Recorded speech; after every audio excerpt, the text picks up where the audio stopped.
Hello साथियों, नमस्कार। स्वागत है आपका पैरामेडिकल कैरियर पॉइंट के यूट्यूब चैनल पर। जैसा आपको पता है, आरपीएमसी ने आज ही अपडेट दिया था न्यू एडमिशन फॉरम सेशन 2022-23 के बारे में। शॉर्ट वीडियो के माध्यम से हमने उसकी जो बेसिक जानकारी है वो बता दी थी। कब से ये फॉर्म भरे जाएंगे, कितनी सीटों के लिए एडमिशन होंगे, लगभग हमने जो बेसिक इन्फॉर्मेशन थी वो इससे पहले वाले वीडियो में दे दी है। ठीक है, तो अब हम बात करते हैं आरपीएमसी द्वारा जो आपके इस एडमिशन होने इसके रिगार्डिंग शॉर्ट एडवर्टाइजमेंट जारी किया जा चुका है कि इसके लिए आपकी जो आवेदन की तिथि है वो क्या रहने वाली है, मतलब कौन सी डेट से लेके कब तक ये फॉर्म फिल किए जाएंगे।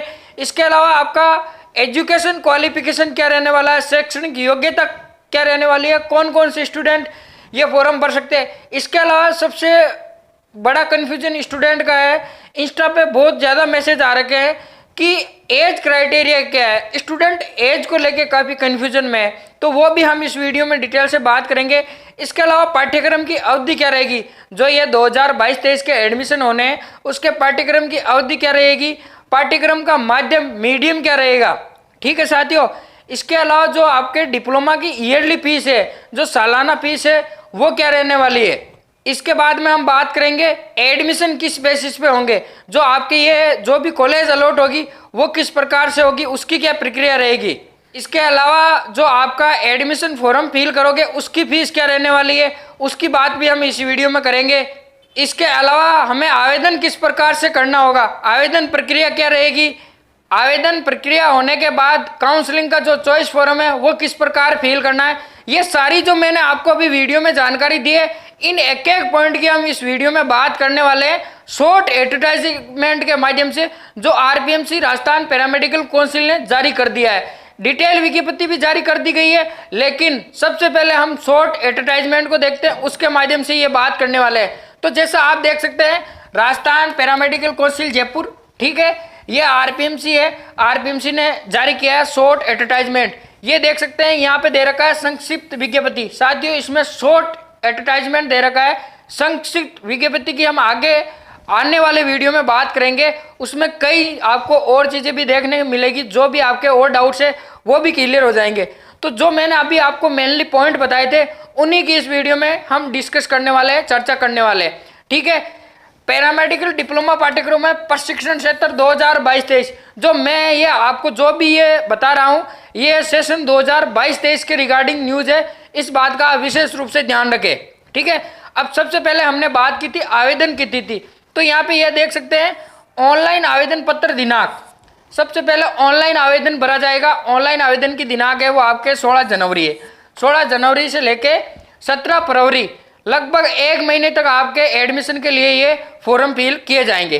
ठीक है, इसके बाद में यहाँ पे दे रखा है जो काउंसलिंग का विस्तृत कार्यक्रम है, जो काउंसलिंग होने वाली है इसके रिगार्डिंग उसका विस्तृत कार्यक्रम है वो परिशिष्ट ए के अंदर दे रखा है। इसका लेटर आपको इसके जो नोटिफिकेशन है नीचे मिल जाएगा, उसकी भी हम बात करने वाले हैं। तो अब हम नोटिफिकेशन में आगे की तरफ चलते हैं। ये 12 तरह के जो कोर्सेज है जो इससे पहले वाले वीडियो में हमने डिस्कस कर लिए थे, टोटल ये 12 तरह के डिप्लोमा कोर्सेज के लिए ये एडमिशन होने हैं। ठीक है, अब आवेदन हेतु पात्रता योग्यता की प्रमुख शर्तें निम्नानुसार है। जो सेशन 2022-23 में एडमिशन होने हैं उसकी जो भी शर्तें हैं वो दे रखी है, जो मैंने आपको भी मेनली पॉइंट बताए हैं उन पे हम डिस्कस करने वाले हैं, वो पॉइंट इसके अंदर दे रखे हैं। ठीक है, यहाँ पे आप देख सकते हैं शैक्षणिक योग्यता, जो आपकी एजुकेशन क्वालिफिकेशन है वो क्या रहेगी। तो एजुकेशन क्वालिफिकेशन की मैं बात करूँ, हर वीडियो में मैंने बताया है 12th रहेगी, मतलब 12th पास आउट और साइंस का स्टूडेंट होना चाहिए। 12th में अगर आपके साइंस बायो यानी कि पीसीबी या पीसीएम है तो आप ये फॉर्म आसानी से फिल कर सकते हैं। ठीक है, आपके पीसीएम या पीसीबी मतलब कि फिजिक्स केमिस्ट्री बायोलॉजी, इसके अलावा फिजिक्स केमिस्ट्री मैथ, इसके अलावा आपके इंग्लिश सब्जेक्ट, इंग्लिश तो कॉमन होता ही है। ठीक है, वो सब्जेक्ट ये होने चाहिए। ये आप यहाँ पे देख सकते हैं उत्तीर्ण होना अनिवार्य है, यहाँ पे यह सब्जेक्ट दे रखा है जो मैंने आपको बता दिए हैं। ठीक है, इसके अलावा अगर आप किसी और से मतलब आपने जो 12th है आरबीसी के अलावा किसी अन्य बोर्ड से कर रखी है तो उसका मिलान आपके जो अनुद्देश्य क्या है जो भी ये बोर्ड की उससे किया जाएगा, ये दे रखा है इसके अंदर। ठीक है, अब जो आपके एडमिशन होने के लिए जो एडमिशन फॉर्म आप फिल करोगे उसके लिए क्राइटेरिया क्या रखा गया है, ट्वेल्थ में आपके कितने परसेंट होने चाहिए। तो यहाँ पे देख सकते हैं 10+2 अनारक्षित वर्ग, जो भी जनरल कैटेगरी के स्टूडेंट आते हैं, ठीक है, उनके लिए 45%, ये देख सकते हैं 45%, अनारक्षित वर्ग के अभ्यर्थियों के लिए 45%, और शेष अन्य वर्ग के जितने भी कैटेगरी के अन्य जो स्टूडेंट है उनके लिए यहाँ पे जो मिनिमम क्राइटेरिया है 40% का रखा गया है। अब ये 40% 45% किस में होने चाहिए, तो मैं बता देता हूँ। आपका जो ट्वेल्थ है, ट्वेल्थ के अंदर अगर आप यूआर से बिलोंग करते हैं, मतलब जनरल कैटेगरी से, तो आपके 45%, इसके अलावा आप अदर किसी भी कैटेगरी से बिलोंग करते हैं तो आपके 40% होना अनिवार्य है, तब आप ये फॉर्म आसानी से फिल कर सकते हैं। इसके बाद में कई स्टूडेंटों का ये भी कन्फ्यूजन रहता है कि मैंने 10th के बाद में ये यहाँ पे देख सकते हैं ITI कर लिया या पॉलिटेक्निक कर लिया तो मैं ये फॉर्म भर सकता हूँ। साथियों नहीं भर सकते। मैंने जैसे आपको क्लियर बताया है, PCM या PCB है आपके 12th में तो ही आप ये फॉर्म फिल कर सकेंगे, ठीक है, ये यहाँ पे देख सकते हैं। इसके अलावा अब मैं आगे बात करने वाला हूँ जो मेन इंपॉर्टेंट पॉइंट है। यहाँ पे जो ये 3rd पॉइंट दे रखा है, अभ्यर्थी द्वारा 10+2 यानी कि जो आपकी 12th है, सीनियर सेकेंडरी की परीक्षा सेशन 2021-22 तक उत्तीर्ण करना अनिवार्य है। सेशन 2021-22 के पश्चात उत्तीर्ण अभ्यर्थी आवेदन के लिए पात्र नहीं होंगे। इसका मतलब है अगर आपकी जो 12th है 21-22 जो अभी का सेशन गया है 21-22 वाला, उसमें क्लियर हुई है तभी आप ये फॉर्म भर सकते हैं। अब ये क्यों कहा गया है, आप कहोगे सर ये तो 12th तो अभी 21-22 का सेशन ही वैसे पास आउट है, उसके बाद तो सेशन ही आउट नहीं हुआ। तो कई स्टूडेंट पास आउट अलग यूनिवर्सिटी से होते हैं, तो इसमें क्लियर रखा है अगर आपका सेशन 2021-22 अगर आप 21-22 तक 12th पास आउट है तो ये फॉर्म आप फिल कर सकते हैं। ये इसमें दे रखा है, ये देख सकते हैं 2021-22 तक आपका 12th उत्तीर्ण होना अनिवार्य है, मतलब 2021-22 तक का सेशन इसके अंदर आएगा। अब अगले जो इंपॉर्टेंट पॉइंट की बात करें वो आपका आ गया एज क्राइटेरिया। जैसे मैंने अभी बताया था, इंस्टा पे भी बहुत मैसेज आ रखे हैं, एज को लेकर स्टूडेंट काफ़ी कंफ्यूजन में है। मैं आपको भी एक बता देता हूँ एज आपको किस प्रकार से निकालनी है, ठीक है। यहाँ पे ये दे रखा है, देखिए दिनांक 31 दिसंबर 2022, जो भी ये 31 दिसंबर 2022 गया है अभी जस्ट 10-15 दिन पहले, वहाँ तक आपकी एज अगर 17 ईयर्स है, वहाँ तक आप 17 साल के हो गए हैं तो आप ये फॉर्म फिल कर सकते हैं। अब मैं बता देता हूँ, मान लो किसी की एज 2005 है, ठीक है, किसी की एज है 10/5/2005, ठीक है, 10 तारीख 5वां महीना 2005, किसी का एज ये है, मतलब कि ये जन्म दिनांक है, तो वो स्टूडेंट यहाँ से लेके 31/12/2022 तक अपनी एज काउंट कर लें। अगर उसके 17 ईयर्स कंप्लीट हो रहे हैं तो वो ये फॉर्म आसानी से फिल कर सकेगा, वो एज क्राइटेरिया के अंदर आ रहा है। अगर एक दिन भी आपके 17 ईयर्स में कम है तो ये आप फॉर्म भरने के लिए एलिजिबल नहीं है, ठीक है। एज का होने के बाद में अब हम चलते हैं आगे आपके पाठ्यक्रम की अवधि। अगला पॉइंट आरक्षण का है। आरक्षण तो राज्य सरकार के नियमानुसार दे होगा। इसके बाद में ये देख सकते हैं पाठ्यक्रम की अवधि। स्टूडेंट के बार बार कमेंट्स आ रहे हैं कि हमारा डिप्लोमा 2 साल में कंप्लीट होगा या नहीं, ये पाठ्यक्रम की अवधि। तो मैं बता देता हूँ डिप्लोमा की अवधि तो 2 वर्ष ही है, लेकिन आरपीएमसी में पहले जो सेशन है वो डिले चल रहे थे, हालांकि अब स्थिर चल रहे हैं। आरपीएमसी का प्रयास है कि जो भी सेशन है इतने डिले हो रहे हैं वो जल्दी से जल्दी क्लियर हो। बाकी जो आपका डिप्लोमा है वो 2 वर्ष का ही होता है डिप्लोमा की अवधि। इसके बाद में आपके पाठ्यक्रम का माध्यम, जो आपकी स्टडी वगैरह है वो किस में होगी, इसके अलावा जो एग्जाम है उसका माध्यम क्या रहेगा, यहाँ पे मैं बता देता हूँ। जितनी भी संस्थाएं हैं यहाँ पे देख सकते हैं, यहाँ पे दे रखे हिंदी अंग्रेजी। माध्यम क्या रहेगा, हिंदी अंग्रेजी, मतलब दोनों लैंग्वेज में रहेगा, हिंदी इसके अलावा अंग्रेजी। और जो आपका पेपर है वो भी बहुत लैंग्वेज में आएगा, और उसका उत्तर जो आंसर राइटिंग है वो भी आप बहुत लैंग्वेज में दे सकते हैं। ये एग्जाम तक स्टूडेंटों का कंफ्यूजन रहता है, तो आप अभी से क्लियर कर ले फॉर्म भरते टाइम ही कि आपका माध्यम है बहुत लैंग्वेज में रहने वाला है। इसके बाद में हमने बात की थी अगले पॉइंट की कि हमारा प्रशिक्षण शुल्क, हमारी सालाना जो फीस है वो क्या रहने वाली है। यहाँ पे देख सकते हैं प्रशिक्षण शुल्क 35,000 वार्षिक, 35,000 पर ईयर आपकी फीस है। 2 साल का डिप्लोमा है तो 35 70,000। जो आपकी क्वेश्चन वगैरह मनी है, कोई कॉलेज फीस है जो ड्रेस वगैरह की, वो थोड़ी बहुत अलग है। बाकी 35,000 आपकी ये ट्यूशन फीस वगैरह रखी गई है, ठीक है। इसके बाद में जो आपकी प्रवेश प्रक्रिया है वो किस प्रकार से होगी, आपके जो एडमिशन है वो किस प्रकार से होंगे, ये आप देख सकते हैं। यहाँ पे अगर उसकी बात करें प्रवेश प्रक्रिया की, तो प्रवेश प्रक्रिया में सीनियर सेकेंडरी परीक्षा के कुल प्राप्तांक, जैसा मैंने आपको पहले वीडियो में बता भी दिया था, जो आपके 12th के परसेंटेज है, 12th के परसेंटेज के आधार पे आपके मेरिट बनेगी, उसी आधार पे आपका एडमिशन होना है।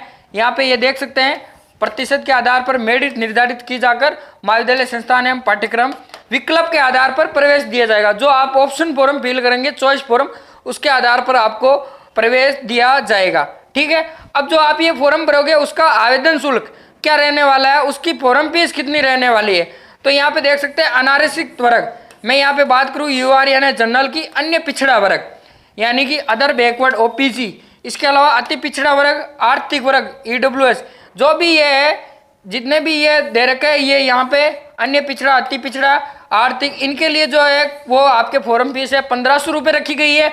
इसके अलावा मैं जो अदर कैटेगरी के जो स्टूडेंट हैं उनके लिए ये देख सकते हैं आप 1000 रुपये फीस रखी गई है, जो भी आपकी एडमिशन के लिए जो फॉर्म फीस है वो। अब मैं बात कर लेता हूँ आवेदन की प्रक्रिया क्या रहेगी। जो आप ये आवेदन करोगे एडमिशन के लिए, उसकी प्रक्रिया क्या रहने वाली है। सबसे पहले हमने भैया तो बता दिया है कि आवेदन की प्रक्रिया ऑनलाइन रहेगी। यहाँ पे ये देख सकते हैं अभ्यर्थी स्वयं की एसएसओ आईडी, ये ऑनलाइन प्रक्रिया रहेगी। अब आपको इसके लिए अगर आपकी एसएसओ आईडी नहीं है तो एसएसओ आईडी आपको बनानी पड़ेगी। एसएसओ आईडी आप स्वयं से बना सकते हैं, आजकल आपको यूट्यूब पे भी बहुत से वीडियो देखने को मिल जाएंगे। एसएसओ आईडी बना ले, हालांकि लगभग स्टूडेंटों की एसएसओ आईडी होती है क्योंकि फॉर्म वगैरह आजकल एसएसओ आईडी से होने लग गए हैं, तो एसएसओ आईडी बना ले। जो भी सारी डिटेल्स है, हम ये फॉर्म फिलअप की प्रक्रिया जब स्टार्ट होगी तब इसकी बात कर लेंगे कि आपको किस प्रकार से ये फॉर्म फिल करना है, इसकी भी हम डिटेल से चर्चा कर लेंगे। बाकी आप यहाँ पे देख सकते हैं एसएसओ आईडी बनाएं, उसके बारे में फिर यहाँ पे देख सकते हैं, यहाँ पे कुछ दे भी रखा है, ये वहाँ पर जाकर एसएसओ आईडी राजस्थान पर जाकर वहाँ पर उपलब्ध विकल्प रजिस्टर पर क्लिक कर एसएसओ आईडी बना जा सकती है। जैसा मैंने आपको बताया एसएसओ आईडी बनाएं, उसके बाद में आप ये फॉर्म फिल कर सकते हैं। ठीक है, इसके बाद में आवेदन की तिथि जो हमने पहले डिस्कस कर लिया, आवेदन की तिथि सबसे स्टार्टिंग में 16 जनवरी से फॉर्म स्टार्ट है, 17 फरवरी तक आपके फिल किए जाएंगे। अब मैं बात कर लेता हूँ आपके चॉइस फॉर्म की कि वो किस प्रकार से फिल होंगे विकल्प पत्र एडमिशन के लिए। ठीक है, यहाँ पे दे रखा है नोट में क्लियर दे रखा है, अभ्यर्थी द्वारा ऑनलाइन आवेदन के पश्चात काउंसिल द्वारा जारी समय अनुसार महाविद्यालय संस्थान एवं पाठ्यक्रम के समुच्चय कॉम्बिनेशन के विकल्प पत्र भरते समय अग्रिम प्रशिक्षण शुल्क राशि 10,000 रुपये, अक्सर 10,000 रुपये मात्र जमा कराना आवश्यक होगा। आपने एडमिशन के लिए फॉर्म फिल कर दिया, अब जो काउंसलिंग है उसके लिए विस्तृत कार्यक्रम भी दे रखा है। उस रिगार्डिंग जब आपकी काउंसलिंग स्टार्ट होती है तो उसके लिए सबसे पहले आपको काउंसिल फीस जमा करानी होगी, जिसका शुल्क कितना है 10,000 रुपये। अगर आप इसमें ये 10,000 रुपये जमा नहीं करवाते हैं तो आपका फॉर्म भरने का कोई सेंस नहीं है, क्योंकि आप काउंसलिंग में पार्टिसिपेट नहीं हो रहे, काउंसलिंग में आपको शामिल नहीं किया जाएगा अगर आप ये 10,000 रुपये नहीं भरते हैं फॉर्म फिल करने के बाद। ठीक है, उसके बाद में आपको कॉम्बिनेशन जो कॉलेज का है विकल्प पत्र भरना होगा। अब विकल्प पत्र के अंदर आप यहाँ पे देख सकते हैं विकल्प में अधिकतम 4 पाठ्यक्रमों का ही चयन कर सकते हैं, किंतु इस चयनित 4 पाठ्यक्रमों के साथ संस्थान महाविद्यालयों के कितने भी समुच्चय यानी कॉम्बिनेशन को विकल्प के रूप में दे सकता है। इसका क्या मतलब है, मतलब साथियों मैं बता देता हूँ 12 तरह के डिप्लोमा कोर्सेज संचालित करवाए जा रहे हैं। ठीक है, आपने फॉर्म फिल किया किसका, काउंसिल का, मतलब एडमिशन के लिए जो आपने विकल्प पत्र फॉर्म फिल किया तो उसमें 12 तरह के कोर्सेज आपको शो होंगे, तो उसमें से आप 4 कोर्सेज चुन सकते हैं। मतलब मान लो आपने डीआरटी चुन लिया, डीएमएलटी चुन लिया, इसके अलावा डीओटी चुन लिया या ब्लड बैंक चुन लिया, मान लो आपने 4 कोर्सेज चुन लिए। अब इस 4 कोर्सेज चुने, एक कोर्सेज की आपने मान लो 5 कॉलेजेज चुनी है, तो 4 कोर्सेज की कितनी कॉलेज हो गई, टोटल 20 कॉलेज हो गए। इनका कहने का मतलब ये है कि आप मैक्सिमम कोर्स 4 ही चुन सकते हैं, लेकिन उनमें जो कॉलेज आप फील कर रहे हैं वो कितनी कर सकते हैं। एक कोर्स में मान लो टोटल आपके 50 कॉलेज है तो आप वो 50 कॉलेज भी फील कर सकते हैं, ये मतलब है। ठीक है, जितनी भी कॉलेज है उस कोर्स से रिलेटेड वो सभी आप फील कर सकते हैं, मैक्सिमम की कोई सीमा नहीं है। मिनिमम आपको एक कॉलेज तो फील करनी है और एक कोर्स तो फील करना है। मैक्सिमम मैं कोर्स की बात करूँ तो 4 है, मैक्सिमम कॉलेज की कोई सीमा नहीं है, कॉलेज आप कितनी भी फील कर सकते हैं। इसके बाद में यहाँ पे देख सकते हैं आप जितने भी स्टूडेंट अभ्यर्थी है उनको निर्देशित किया जाता है कि विभागीय वेबसाइट, अगर आप ये फॉर्म फिल कर रहे हैं तो विभागीय वेबसाइट जो आरपीएमसी की वेबसाइट है वहाँ पर जो डिटेल एडवर्टाइजमेंट दे रखा है वो और जो भी दिशा निर्देश है उनको आप अवश्य रूप से ध्यानपूर्वक रूप से पढ़ें, ये आवश्यक रूप से आप करें। बाकी मैं आपको इन्फॉर्मेशन तो दे ही रहा हूँ। इसके बाद में हम बात कर लेते हैं, यहाँ पे कुछ डॉक्यूमेंट दे रखे हैं जो आप ये फॉर्म फिल करोगे, उसके साथ में ये आवश्यक रूप से आपको डॉक्यूमेंट भी संलग्न करने होंगे। ये देख सकते हैं, संलग्न करने योग्य आवश्यक दस्तावेज, इंपॉर्टेंट डॉक्यूमेंट जो आपको फॉर्म फिल करते समय फिल करना है। यहाँ पे देख सकते हैं, माध्यमिक सेकेंडरी कक्षा 10 की अंकतालिका उत्तीर्ण प्रमाण पत्र यानी 10th की मार्कशीट, 10वीं की मार्कशीट और अंकतालिका। इसके बाद में 12th की मार्कशीट और अंकतालिका। यहाँ पे आप देख सकते हैं आगे दे रखा है पीसीएम, पीसीबी एवं अंग्रेजी अनिवार्य। आपके 12th के अंदर जैसा मैंने पहले बता दिया है, अगर आप physics chemistry math, physics chemistry biology या अंग्रेजी है तो ही आप ये फॉर्म फिल कर सकते हैं। यहाँ पे आगे दे भी रखा है अनिवार्य रूप से। इसके अलावा आगे प्रवर्जन प्रमाण पत्र यानी माइग्रेशन सर्टिफिकेट, जहां से अंतिम शिक्षा प्राप्त की हो। पिछली बार भी कई स्टूडेंट के कंफ्यूजन थे, माइग्रेशन सर्टिफिकेट वहीं से मिलेगा जहां से आपने अंतिम शिक्षा प्राप्त की हो, वो माइग्रेशन सर्टिफिकेट। इसके अलावा जाति प्रमाण पत्र यदि लागू हो तो, अगर आपके जाति प्रमाण पत्र लागू है, जनरल के अलावा अगर आप किसी कैटेगरी में आ रहे हैं तो जाति प्रमाण पत्र अवश्य रूप से लागू होगा, वो जाति प्रमाण पत्र। ठीक है। इसके अलावा मूल निवास प्रमाण पत्र, जो भी आपका मूल निवास का प्रमाण पत्र है वो। इसके अलावा विशेष मूल निवास प्रमाण पत्र, यदि आपके कोई विशेष एरिया से आप बिलोंग करते हैं, मूल निवास लागू है तो वो भी मूल निवास प्रमाण पत्र। इसके अलावा यहाँ पे देख सकते हैं दिव्यांगजन प्रमाण पत्र यदि लागू होता है तो। इसके अलावा विधवा तलाकशुदा प्रमाण पत्र ये भी लागू है तो। इसके अलावा एक्स सर्विस मैन जो भी प्रमाण पत्र है, ये जितने भी अल्पसंख्यक प्रमाण पत्र ये जो लागू है, अगर आप इस कैटेगरी में आ रहे हैं तो आपको ये जरूर फिल करने हैं। बाकी नॉर्मल जो ऊपर के डॉक्यूमेंट है वो तो सभी स्टूडेंट्स के लगेंगे, ये जो यदि लागू है तो आपको ये जरूर फिल करना है। आधार कार्ड, जन आधार कार्ड अथवा अन्य कोई भी फोटो पहचान पत्र जो केंद्र एवं राज्य सरकार द्वारा जारी की गई। जो 11 नंबर का पॉइंट है, इसको आप विशेष रूप से गौर करें साथियों। मैं आपको बता देता हूं, बाद में प्रॉब्लम आएगी जो फॉर्म स्टार्ट होंगे। आपके आधार कार्ड के नंबर जो अंदर नंबर है वो आपके जन आधार कार्ड से भी अटैच होने चाहिए। मतलब आपके आधार कार्ड के अंदर जो आपके मोबाइल नंबर है वो अनिवार्य रूप से अटैच होने चाहिए। ओटीपी का सिस्टम होगा तो जन आधार के अंदर भी आपका नाम सही रूप से होना चाहिए।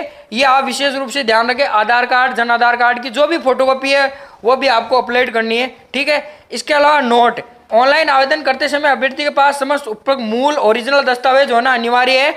ऑनलाइन आवेदन में दस्तावेजों की छाया प्रति का उपयोग नहीं करें। इंपॉर्टेंट जानकारी दी है इस बार आपको, जो भी ये डॉक्यूमेंट्स प्रस्तुत करने हैं यहाँ पे ये देख सकते हैं ये ओरिजिनल होंगे। जितने भी आप ये आवेदन करेंगे उस टाइम आपको ये ओरिजिनल डॉक्यूमेंट्स अपलोड करने हैं, इनकी कॉपी नहीं चलेगी। इस बात का आप विशेष रूप से ध्यान रखें। यहाँ पे ये क्लियर कर रखा है आरपीएमसी ने, दस्तावेजों की छाया प्रतियों का उपयोग नहीं करें। आपको 12th के, 10th के या मूल निवास जो भी डॉक्यूमेंट है आपके पास ओरिजिनल होने चाहिए। तो साथियों, अगर आपका जाति प्रमाण पत्र नहीं है, मूल निवास नहीं है, तो वो आप जरूर बनवा लें टाइम से ही। ठीक है। 4-5 दिन में लगभग बन ही जाता है। कई एरियो में ज़्यादा लगते हैं तो कईयों में इससे कम डे में ही ये बन जाता है। ठीक है। ये तो हो गई आपके कुछ क्राइटेरिया की बात, आपको आवेदन के लिए क्या क्या एलिजिबिलिटी होनी चाहिए आप ये फॉर्म फिल करने के लिए आवेदन कर सके। ठीक है। अब आगे यहाँ पे आप देख सकते हैं यहाँ पे काउंसलिंग का शेड्यूल दे रखा है। तो साथ ही वीडियो बहुत लंबा हो जाएगा, तो जो ये काउंसलिंग शेड्यूल है इसका हम आगे जो और वीडियो आएगा उसके अंदर अलग से डिस्कस कर लेंगे। काउंसलिंग शेड्यूल का जो वहाँ पे ऊपर दे रखा था परिशिष्ट है, ये वही परिशिष्ट है। इसके अंदर जो भी आपकी काउंसलिंग चलेगी, फर्स्ट राउंड की काउंसलिंग, सेकंड राउंड की काउंसलिंग, थर्ड राउंड की काउंसलिंग, इसके अलावा अपवर्ड मूवमेंट जो भी प्रक्रिया होगी वो सारी डिटेल्स इसके अंदर दे रखी है। तो हम इसकी काउंसलिंग शेड्यूल का एक सेपरेट वीडियो बनाएंगे, उसके अंदर डिस्कस कर लेंगे।